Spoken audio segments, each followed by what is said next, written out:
Assalamualaikum warahmatullahi wabarakatuh. Yang terhormat Ibu Septi Nurmalita sebagai dosen pengampu mata kuliah Statistika Ekonomi dan Bisnis pada semester kali ini. Perkenalkan, saya Anita Rahmasari dengan NIM 17066230099. Izin menjelaskan atau memaparkan hasil pengerjaan uji regresi linear berganda dan uji klasik, di mana saya menggunakan judul analisis pengaruh leverage sebagai X1, ukuran perusahaan X2 terhadap profitabilitas ini Y pada industri consumer non-cyclicals yang terdaftar di BIE. Nah, ini berikut saya menyertakan referensi yang saya ambil untuk mengerjakan eh, mengerjakan uji ini.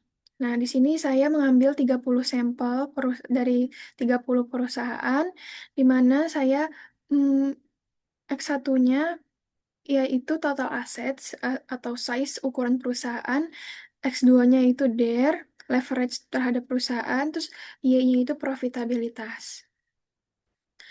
Kita masuk ke regresi linear berganda, di mana di sini saya sudah mengerjakan summary outputnya, di mana kita mendapatkan multiple R-nya 0,3332, di mana ini merupakan nilai korelasi antara X1 dan X2 dengan Y adalah 0,332. Nah, ini termasuk kategori rendah.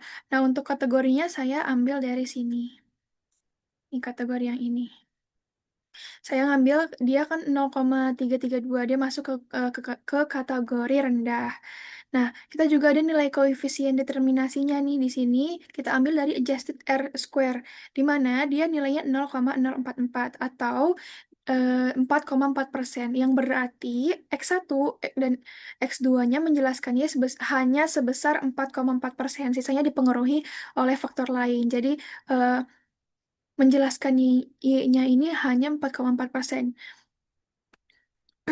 Seperti itu.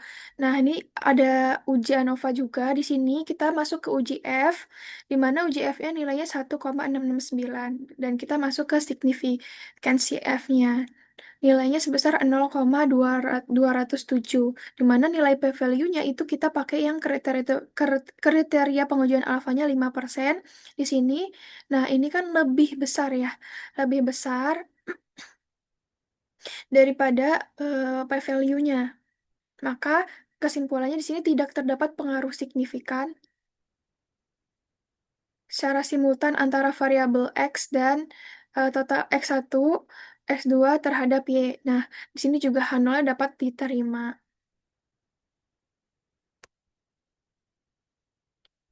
Nilai p-value-nya dia lebih besar daripada 0,5%. Nih nilainya. P-value-nya yang ini.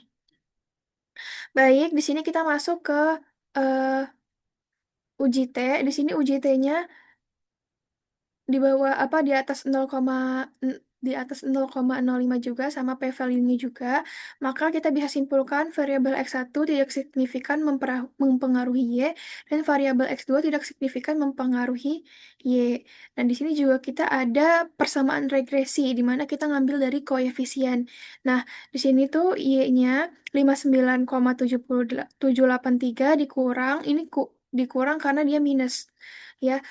Apa namanya, total asset size-nya ini dia minus, maka dikurang 2,025 sebagai X1, ditambah dia karena positif, DER-nya 0,460. Nah, ini dia persamaan regresinya. Kita lanjut ke uji normalitas. Nah, di sini kita masuk ke uji normalitas. Setelah saya melakukan uji normalitas, bisa dilihat di sini menghasilkan Lmax-nya 0,301926 dan L 0,05-nya 0,163404. Nah, ini kesimpulannya itu bisa dibilang tidak normal.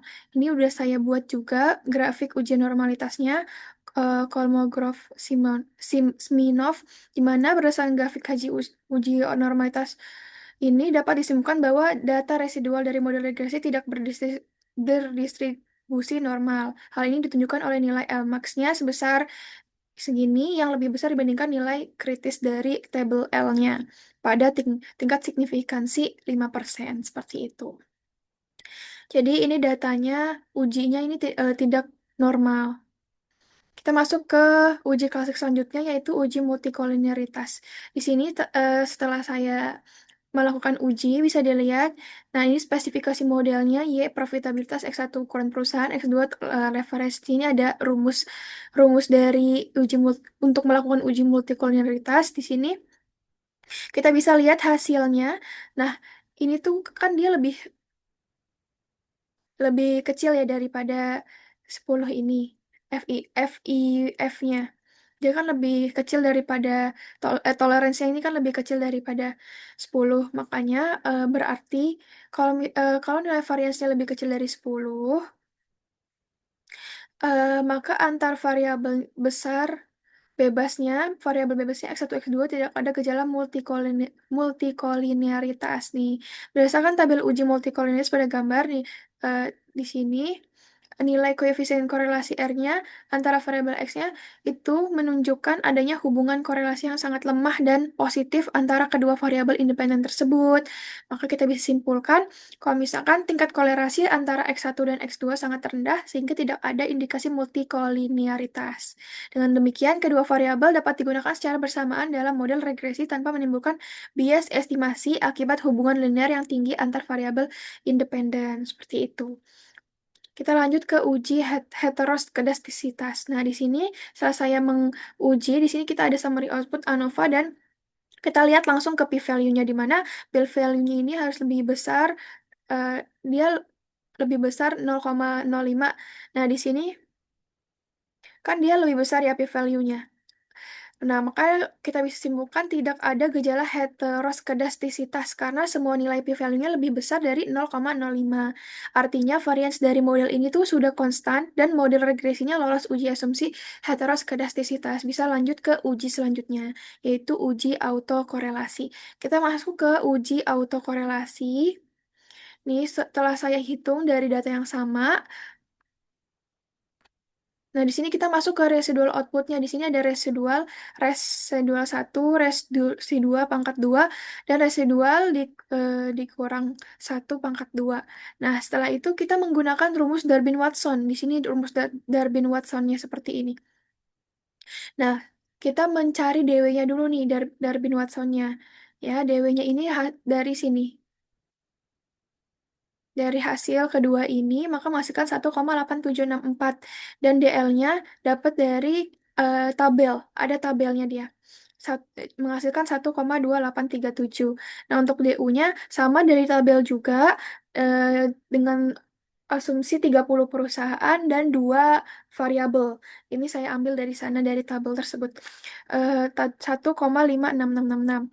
Nah, ini ada 4 dikurang DU-nya sebesar 2,4334, 4 DL-nya, 4 kurang DL-nya 2,7163. Maka kita taruh di sini nih, di tengah-tengah antara DU dengan DW. Antara, jadi enggak, antara DU dengan 4 DU. Nah, di sini. Yang ini untuk DU-nya sama seperti ini. Nah, ini untuk 4 DL, 4 DU-nya. Nah, nah ini apa? Ini DU-nya di sini. Ini DW-nya 1,8764. Nah, eh, kesimpulannya bahwa nilai DW berada di antara DU dan 4 DU, artinya tidak terdapat gejala autokorelasi. Jadi hubungan error data satu dengan yang lain itu nggak saling berkaitan. Berkaitan. Nah, ini berarti salah satu cara model regresi linear klasiknya itu telah terpenuhi dan model regresi ini bisa dianggap baik. Jadi kesimpulannya H0-nya dapat diterima. Pokoknya di sini kalau misalkan dia DU-nya di sini dia tidak dapat disimpulkan ya dia autokorelasinya positif. Tapi kalau misalkan dia di sini tidak dapat disimpulkan dia autokorelasinya negatif. Maka yang paling bagus adalah di sini tidak ada autokorelasi maka akan H0-nya akan diterima. Mungkin cukup sekian penjelasan dari pengerjaan eh, kuis statistika saya. Kurang lebihnya mohon maaf. Wassalamualaikum warahmatullahi wabarakatuh.